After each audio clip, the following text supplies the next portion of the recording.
Mungkin boleh saja memberikan saran-saran kepada Bung Rocky. Janganlah kemudian kita merasa lebih pintar, lalu kemudian menghakimi kepintaran orang lain, lalu kemudian kita menistakan orang lain. Karena apapun orang juga punya hak untuk ada keluarganya gitu. Kalau dia menghina presiden, ya ada menterinya, ada rakyatnya, ada DPR-nya, ada semua sistem di negara ini pasti tidak ingin seperti itu. Sebetulnya metode ini adalah sebagai upaya untuk menggerus kekuatan Anies Baswedan. Ketika kita semua berbondong-bondong mengatakan Prabowo kuat, maka orangnya Anies Baswedan itu lari ke Prabowo. Oh, gitu. Dan yang terencana sebetulnya adalah bagaimana di putaran kedua adalah Ganjar sama Prabowo. Kecuali di awal-awal ya, saya sangat tertarik mendiskusikan Anies karena menurut saya Anies bakal lebih kuat dari Prabowo. Tapi ternyata setelah kesini, ternyata enggak. Yang kuat malah Prabowo. Makanya sudahlah, kita sekarang fokus hadapi Prabowo. Dalam konteks yang lebih jauh, lebih spesifik, saya kira nanti akan ditentukan pada saat pendaftaran nanti. Apa benar nih Golkar maju betul sendiri? Gitu. Apa benar nih Ganjar maju sendiri? Apa benar Nasdem mengusung Anies?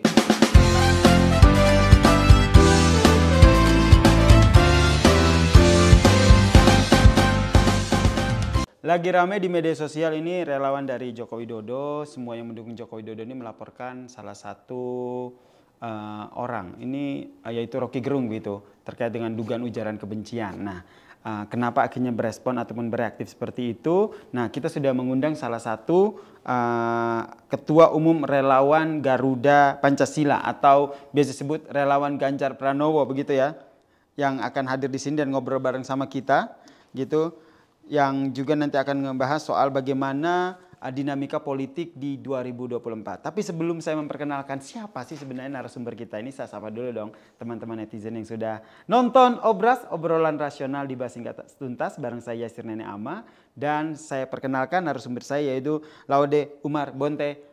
Apa kabar Bang? Baik Bang, makasih. Lagi ramai banget ya sekarang ya gitu ya. Ramai lah. Oke, ini dari bajunya sudah jelas ya arah politiknya kemana begitu kan. Tapi kita nggak bahas soal yang dipakai di baju itu. Tapi lagi ramai nih relawannya Joko Widodo. Anda juga salah satu relawan Jokowi begitu ya. Pastilah. Melaporkan Rocky Gerung begitu. Ya, betul. Terusik itukah apa yang disampaikan oleh Kalau saya sebetulnya termasuk salah satu orang yang tidak sepakat dengan lapor-melapor. Gitu. Oh gitu. Karena bagi saya saat ini memang orang semua harus bisa berbicara dan boleh semua orang bisa dijamin hak untuk berbicara. Tetapi memang dalam posisi-posisi tertentu kita sebagai aktivis atau sebagai masyarakat atau sebagai apapun juga kita tidak boleh kemudian merendahkan martabat apapun gitu. Karena kita dibatasi oleh hak-hak orang lain. Kita punya hak berbicara tapi kita tidak memiliki kewenangan untuk mereduksi hak-hak orang lain. Kalau Rocky Gerung kemudian sedang dilaporkan, wajar-wajar saja. Tapi saya sebetulnya tidak terlalu tertarik. Namun demikian saya mungkin boleh saja memberikan saran-saran kepada Bung Rocky. Janganlah kemudian kita merasa lebih pintar, lalu kemudian menghakimi kepintaran orang lain, lalu kemudian kita menistakan orang lain. Karena apapun orang juga punya hak untuk ada keluarganya gitu. Kalau dia menghina presiden, ya ada menterinya, ada rakyatnya, ada DPR-nya, ada semua sistem di negara ini pasti tidak ingin seperti itu, direndahkan presidennya kan begitu. Oke, tidak suka lapor-melapor, yang penting punya etis lah, punya etika dalam berbicara kayak gitu. Kalau menurut Anda, apa yang disampaikan oleh Rocky Gerung pada diskusi itu yang akhirnya menimbulkan polemik dugaan ujaran kebencian terhadap Presiden Joko Widodo itu, batasannya tuh seperti apa? Sebetulnya Rocky ini kritis boleh, kita juga semua ingin semua orang bisa kritis ya terhadap pemerintah, terhadap semua penyelenggara negara, kita sepakat. Tapi yang memang harus kita batasi adalah etika moralitas kita, bahwa tidak boleh kita merendahkan martabat orang lain.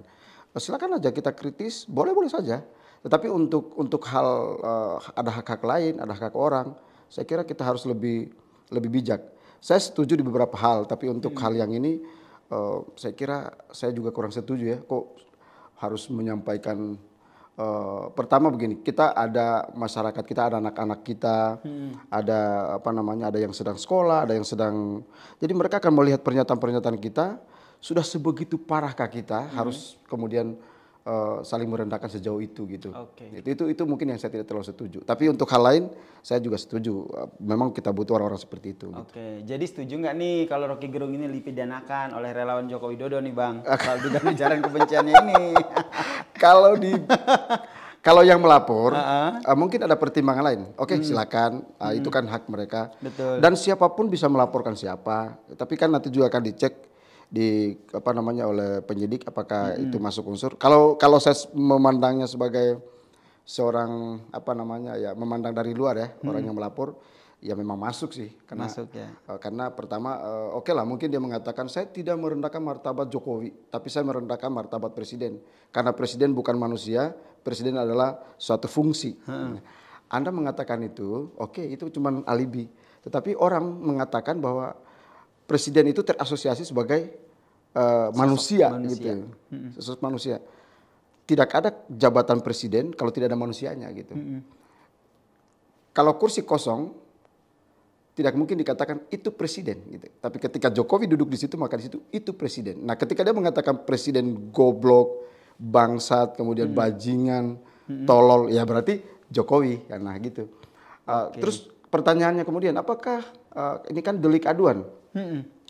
Harusnya Jokowi menjadi pelapor. Tapi untuk hal ini bisa saja semua orang bisa melapor karena orang bisa terluka karena presiden adalah bagian dari dirinya. Misalnya aku nih bisa saja melapor. Kok presiden saya dikatakan tolol, saya tersinggung dong dan pasti bisa masuk gitu. Kalau untuk pribadi bisa juga Jokowi melapor. Tapi kalau untuk presiden semua orang bisa tersinggung. Termasuk saya, tapi saya tidak mau ada lapor-melapor. Oke, kita nantikan ya bagaimana tuh update dari lapor-melapor itu ya. Yang jelas anak dari Presiden Joko Widodo, Gibran juga bilang, oh udah biasa aja, itu sudah terbiasa begitu ya. Semoga yang lain juga tidak terlalu responsif ya. Sehingga kondisivitas, kondisi yang kondusif jelang pemilu itu tetap terjaga ya. Kalau saya sih sebetulnya memang Rocky Gerung ini tidak bisa dipisahkan sebagai seorang orang Partai Demokrat. Jadi ketika dia mengatakan itu sebetulnya dia memang sedang berpolitik gitu. Oke, mungkin dia seorang akademisi. Emang Rocky Gerung orang Demokrat ya Bang? Ya dia kan di mana-mana fotonya juga ada baju Demokratnya kan. Orang tidak mungkin pakai baju Demokrat kalau tidak Demokrat gitu. Kalau saya kayak gini ya berarti orang PDIP begitu? Orangnya Ganjar gitu ya. Kemudian Abang melihat dinamika politik sekarang, kemudian Abang juga menjadi relawan Garuda Pancasila begitu kan, relawan pendukung Ganjar Pranowo. Nah, gerakan relawan ini kan sangat luar biasa tuh kemarin. Heboh loh gara-gara memiliki dua arah begitu, ada yang ke Prabowo, ada yang ke Ganjar, Abang yang ke Ganjar ini. Dinamikanya sekarang di relawan sendiri seperti apa? Yang Abang maksud mungkin sepertinya ada relawan ini agak sedikit ada ke Prabowo, ada ke Jokowi.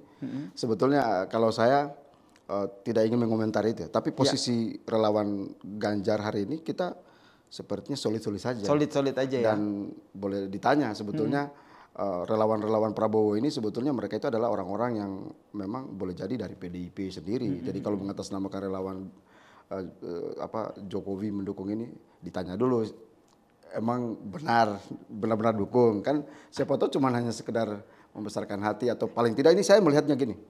Terusan saja feeling saya karena saya seorang politisi juga yang bisa menganalisa. Sebetulnya metode ini adalah sebagai upaya untuk menggerus kekuatan Anies Baswedan. Ketika kita semua berbondong-bondong mengatakan Prabowo kuat, maka orangnya Anies Baswedan itu lari ke Prabowo. Dan yang terencana sebetulnya adalah bagaimana di putaran kedua adalah Ganjar sama Prabowo.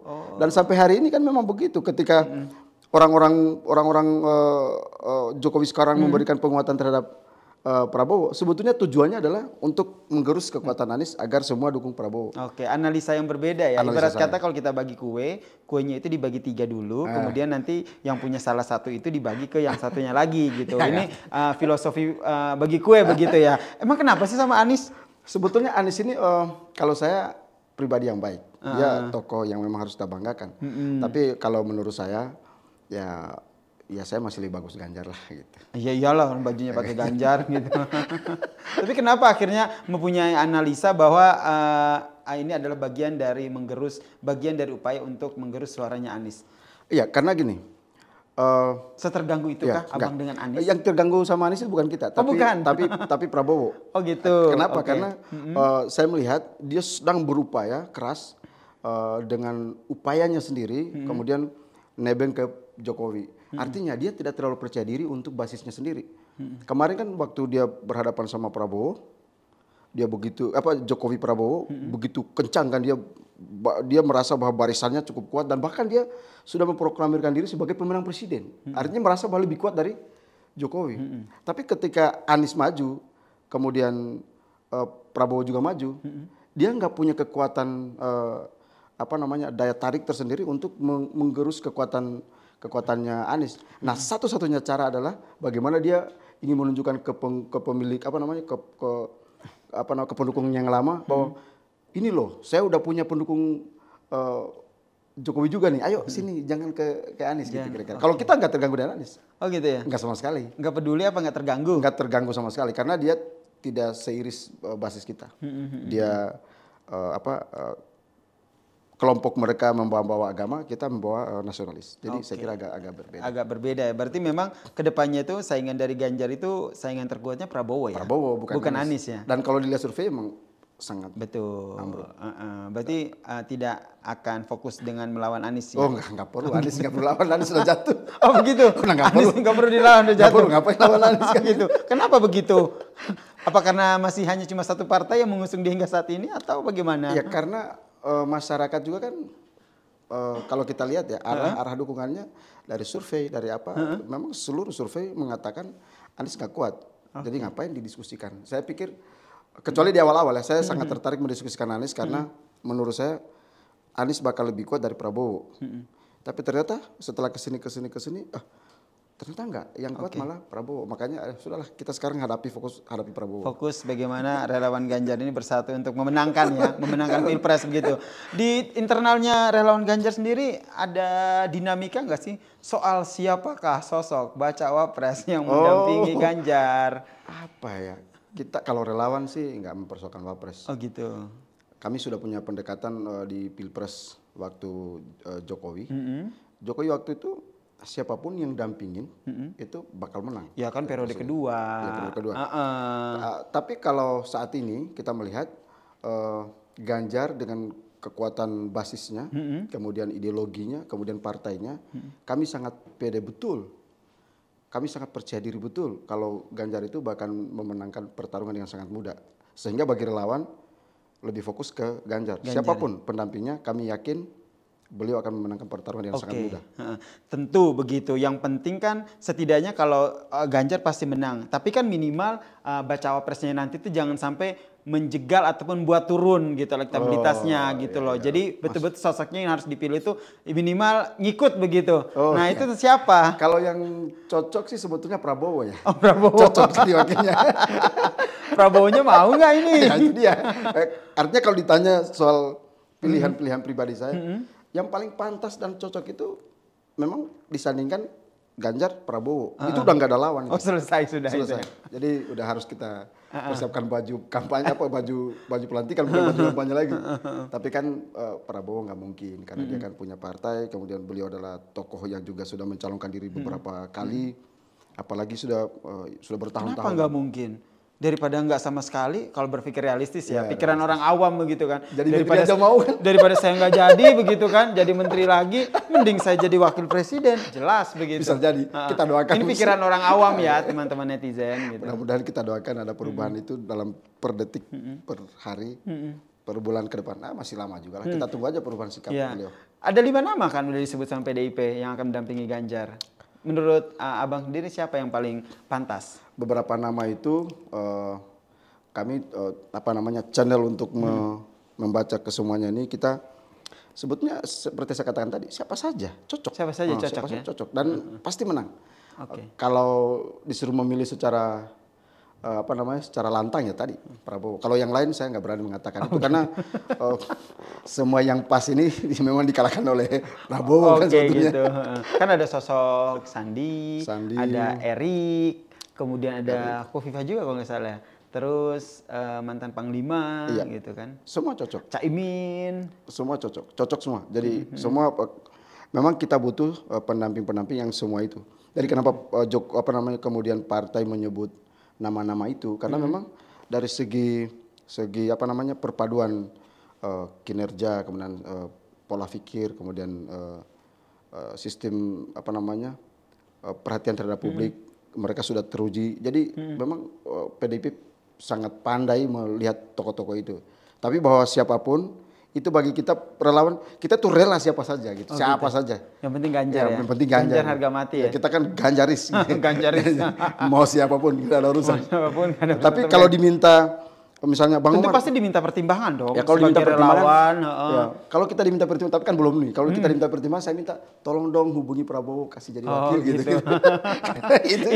Ini nih secara pribadi atau abang sendiri melihat bahwa sebenarnya suara-suara grassroots relawan itu sebenarnya pengennya seperti yang abang sampaikan tadi. Gitu. Jadi apa yang saya katakan ini sebetulnya memang nadinya relawan kita, bahkan seluruh masyarakat kita untuk menciptakan pemilihan umum ini kan menggunakan uang rakyat ya.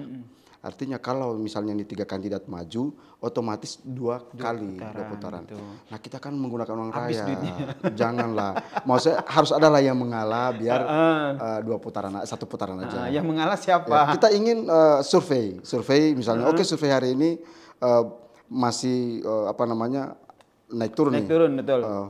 Kadang Ganjar naik, kadang Prabowo tergantung naik. surveinya juga Bang, lembaga surveinya maksudnya. Tapi juga kan tergantung lembaga survei. Tapi menurut saya sebetulnya Pak Prabowo pun dan Pak Ganjar itu memahami bahwa kedua tokoh ini yang bisa menenangkan situasi politik. Betul, dan ingin meneruskan apa yang sudah dibangun oleh Joko Widodo ya. Karena Ganjar, Prabowo setiap ketemu itu berpelukan. Betul. Tapi Ganjar dan Anies, Prabowo dan Anies belum pernah ketemu dan berpelukan itu. Saya yakin juga yang lebih bisa bersatu ini emang Prabowo sama Ganjar. Itu yang juga akhirnya membuat abang sendiri juga ingin maju mewakili rakyat di pileg nanti. Oh ya, jadi Ini langsung pindah topik gitu ya. Langsung semangat saya kalau langsung pindah topik sebut keinginan saya. Ya kita kan lagi maju caleg kan. Kita calegnya apa Bang? DPD RI. Oh DPD, kirain dari PDIP. Enggak ya? DPD RI. Tapi kita tetap darah PDI Perjuangan. Oh darah PDI Perjuangan, DPD. Oke, ini menarik nih karena jarang sekali nih kita kedatangan tamu caleg DPD RI ini. Oh iya ya. Ini apa ya? Yang memotivasi dan biar bisa mewakili rakyat itu seperti apa untuk di DPD RI sendiri? Ya jadi gini, kemarin sebetulnya saya ingin maju melalui partai. Tapi karena saya berpikir lebih utamalah saya memperjuangkan hal yang lebih besar. Dalam hal ini Ganjar Pranowo. Saya ingin beliau jadi presiden.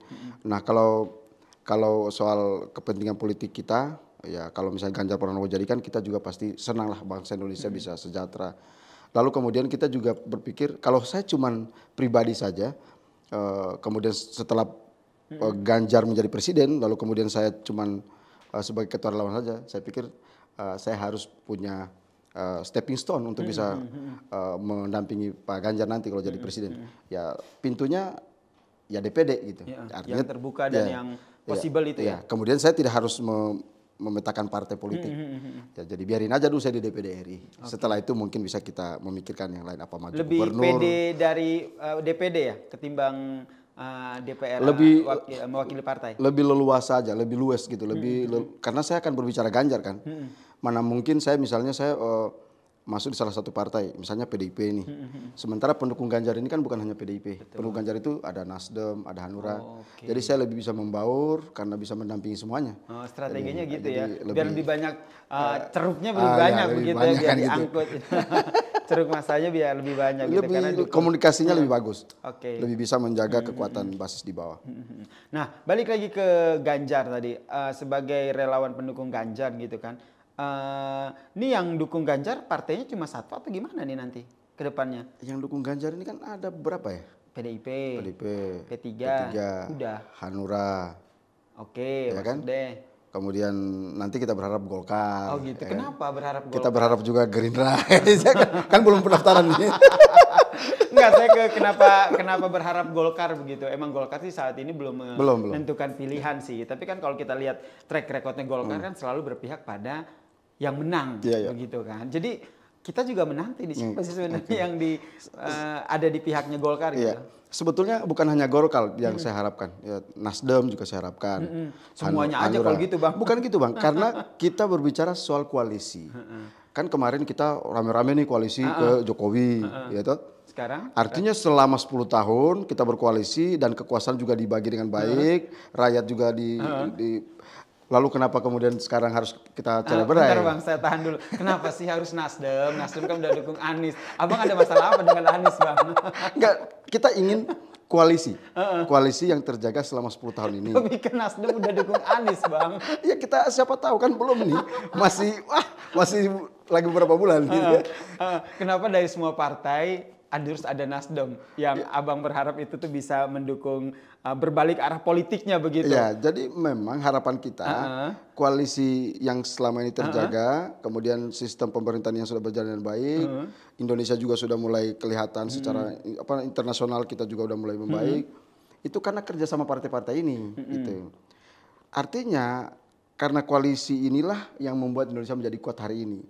Lalu kenapa harus pecah lagi? Ya sudah, kita kembali aja semua sebetulnya harapan kita. Tapi kalau menentukan pilihan bahwa ya saya hanya ingin bertanya kenapa sih harus keluar dari koalisi gitu kan? Koalisi sekarang kan masih. Kenapa harus keluar dari koalisi? Jawabannya karena ingin mendukung Anies, Bang. Ya kan sebetulnya koalisi harus dijaga. Kita memperjuangkan orang per orang kah atau kita memperjuangkan kemajuan suatu bangsa? Oke. Ya saya pikir bangsa sekarang sudah mulai bagus nih, udah bener. Ngapain lagi kita harus pecah-pecah? Pakai dukung yang lain lagi, ya kan? Ngapain? Jadi tetap ya harapannya ke situ ya. Harapan, tapi kan ini politik. Dinamika politik kan politik selalu dinamis ya. Tapi begitu. saya memang khawatir juga kalau Anies nggak maju, Prabowo nggak maju kan nggak mungkin kita nggak punya lawan, kita harus ada lawan. Jadi biarin aja juga sebetulnya nggak apa-apa. Oke, gitu. Kita akhirnya harus menyadari bahwa politik butuh lawan. Gitu. Betul. Nah ini soal lawan nih, ini kan saat ini kan juga masih belum jelas begitu kan arah-arah Nasdem sendiri nggak mungkin, Demokrat nggak mungkin, belum ada kejelasan. Bahkan nama AHY masuk bursa cawapresnya Ganjar, begitu. Gerindra juga kalau berdiri sendiri nggak mungkin. Mau gayet PKB namanya juga ketumnya masuk bursa cawapres gitu. Menurut Abang sendiri nih ya sebagai relawan Ganjar, apakah ini sengaja dimainkan dinamika politiknya oleh PDIP atau seperti apa? Saya kira itu alami, emang alami ya. Alami. Kenapa? Kita harus menyadari bahwa pertarungan ke depan itu kan tidak hanya soal pilpres, tapi soal kursi-kursi DPR. Betul. Jadi mereka manuver itu juga biasa aja. Artinya semua ini belum final. Tapi menurut saya ini cuman upaya-upaya untuk meningkatkan elektabilitas partai. Satu ingin jadi presiden, partai ini jadi presiden. Ya tujuannya bahwa menguatkan barisan ke bawah. Itu juga tujuan. Itu politik biasa aja, wajar. Tapi dalam konteks yang lebih jauh, lebih spesifik, saya kira nanti akan ditentukan pada saat pendaftaran nanti. Apa benar nih Golkar maju betul sendiri? Gitu. Apa benar nih Ganjar maju sendiri? Apa benar Nasdem mengusung Anies? Kan belum tentu. Jadi semuanya itu menurut Abang sendiri akan jelas di last minute pendaftaran ya? Oke, jadi ini yang pantesan sampai saat ini kita selalu disuguhi dengan dinamika politik yang jujur kadang-kadang bikin bingung begitu ya. Kan? Teman-teman netizen bingung begitu. Akan semakin bingung nanti kalau Prabowo jadi wakil. Nah ini Abang maju di DPD mewakili dapilnya begitu. Biar netizen ini tidak bingung sampai akhirnya baper dengan dinamika. Saya membahasakannya orkestrasi politik yang dimainkan oleh elit-elit politik. Ini gimana nih? Biar teman-teman netizen, grassroots, masyarakat di bawah tuh tidak pusing, akhirnya berujung pada baper dan akhirnya mereka malah apatis sama politik. Saya kira saya setuju ya bahwa politisi itu sebetulnya harus bisa menjaga ritme-ritme politik. Kita hindari caci maki, kebencian, kemudian sampai merendahkan martabat karena netizen itu nonton kita gitu, perhatikan kita. Karena itu saya kadang-kadang juga menjaga pola komunikasi publik kita dengan baik. Kemudian kita kemarin misalnya viral menghantam, orang menyebut saya menghantam Anies misalnya. Padahal enggak, saya cuma memberikan pertimbangan, ini loh keinginan saya. Saya pengen yang jadi presiden itu adalah putra-putra terbaik bangsa betul. Jadi kemudian saya pikir memang komunikasi politik harus terjaga dengan baik. Nah, untuk menghindari agar kelompok milenial atau kelompok yang penonton kita di luar, netizen kita di luar, memang sebaiknya elit politik itu harus lebih akur. Ya, contoh misalnya Prabowo sama Ganjar berpelukan. Saya kalau ketemu Anies pasti juga saya pengen peluk gitu karena ya mungkin saya salah atau apa kan gitu. Padahal kan tidak salah ini, cuman orang mikirnya wah. Jadi saya kira wajar-wajar saja ya, semua orang harus bisa menjaga ritmenya masing-masing saat ini agar netizen itu, karena netizen ini pintar-pintar Pak. Iya. Apa yang kita katakan, yang kita tutupi mereka bisa dapat dan mereka temukan. Makanya harus hati-hati sekarang sama netizen. Apalagi netizennya apa namanya? Obras. Obras. Wah ini pasti nih pendukungnya. Lihat di situ Bang, ada di belakang no. Oh iya, ini Obras. Oke, terima kasih Bang Umar Bonte. Ini jabatannya banyak banget nih sebagai KNPI, Ketua Komite Nasional Pemuda Indonesia, kemudian Ketua Umum Relawan Garuda Pancasila atau Relawan Ganjar Pranowo, dan Caleg DPD RI dari Sulawesi Tenggara ya Bang. Ya kita doakan, ya amin, semua kita doakan. Hal-hal yang baik semua kita doakan yang baik-baik aja. Semoga bisa tercapai. Thank you banget ya obrolan dari Rocky Gerung sampai ke Ganjar. Sampai ke Ganjar. Sampai berharap Prabowo bisa bareng sama Ganjar.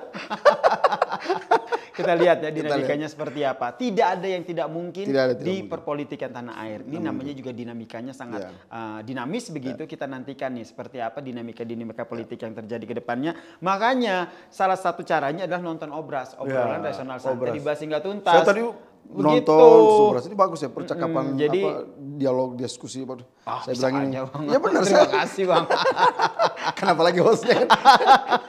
Saya tadi nanya dulu. Hostnya siapa Mbak? Oh Yasin Nenema. Oke, gitu. Langsung datanya persiapan penuh kan. Ini jangan di-cut ya teman-teman. Bagian ini jangan di-cut. Oke, sekali lagi terima kasih Bang Laude Umar Bonte buat waktunya hari ini. Sukses terus. Hal-hal yang baik pasti kita aminkan di Obras. Dan thank you banget teman-teman netizen yang sudah menyaksikan Obras, obrolan rasional santai dibahas hingga tuntas episode kali ini. Semoga bisa bermanfaat, memberikan edukasi kepada kita terkait dengan dinamika politik. Dan intinya jangan sampai apatis lah sama politik. Harus punya peran minimal ikut memilih lah pada tanggal 14 Februari 2024. Pamit dulu, nanti kita akan undang narasumber-narasumber lainnya yang akan memberikan perspektif dan juga pandangannya terkait dengan perpolitikan tanah air. Saya pamit, Assalamualaikum warahmatullahi wabarakatuh. Selamat pagi, selamat siang, selamat malam teman-teman netizen.